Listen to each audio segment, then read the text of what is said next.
Welcome, everybody. The NFL Draft is this week. I'm Joe from the Game House. Today we'll be doing an updated mock draft for the Minnesota Vikings.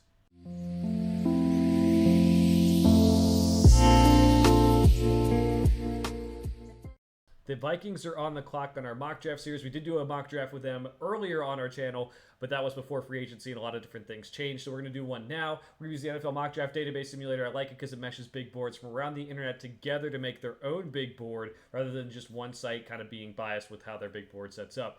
We're going to be declining all trades, keep it as realistic as possible, but there will be players who fall that aren't the most realistic. So the Vikings need a quarterback in this draft. They're a big threat to move up in the draft this year. So let's see who ends up being here for them. I mean, it looks like all the quarterbacks are taken, unless you want to reach on maybe Michael Penix or Bo Nix. Now, again, I do think they try to move up. If this gets to be the situation, I do think they'll probably go with one of these good defenders. We'll go Quinyon Mitchell out of Toledo. Very good ball skills. I just kind of think they'll be able to view some of their defenses as very diverse. I think they'll be able to use him in different ways. And that sets us up for possibly taking another one of these good defenders who's fallen. We'll just scroll and make sure we're not missing anyone here. But yeah, I like Latu. Latu. I don't know if that'll be the pick. But let's go Byron Murphy. He's the guy who probably ends up going top 10, top 15. But if he falls to you at 23, you got to take him. This does mean you're going with Sam Darnold into next year, but do you want to reach on a quarterback too early? I don't know. Maybe take Michael Penix or Bo Nix at 23 if this is the case. I would say probably Michael Penix would be the pick at that rate, but you're getting two good football players here. Maybe you get the next quarterback in the next draft. Maybe you make a trade and get a quarterback as well. All right, so let's go to pick 108. We have a cornerback. We have a defensive lineman. Oh, let's see what we can do here. Let's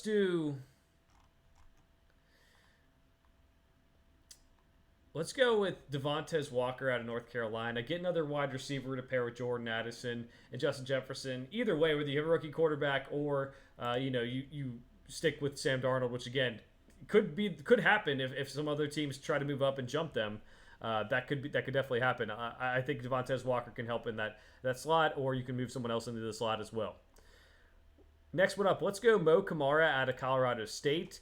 The Vikings did address edge rusher in the free agent class, but they lost a lot of pass rushing production. Mo Kamara is not the biggest rusher, but he did have a lot of production in his time at Colorado State. Next up, I'll do Zach Zinter. I think he's a top 100 player on my board. Help that interior line. The interior line did not play well for the Vikings last year, so we'll get him now. Next up, we'll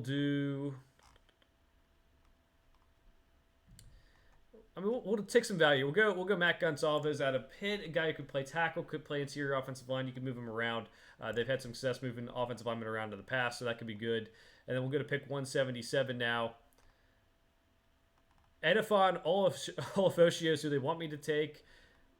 I'm actually going to go Tyrone Tracy. I really like him. He's running back 4 for me in this class. A former wide receiver out of Iowa, transfers to Purdue, changes to running back. I really like his running style.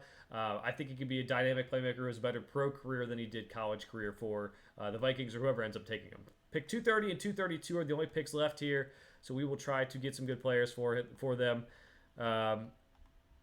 You know what? If you're down at this rate, take Joe Milton. Strong arm, decently athletic. I'm not very high on him, to be honest, but 7th round.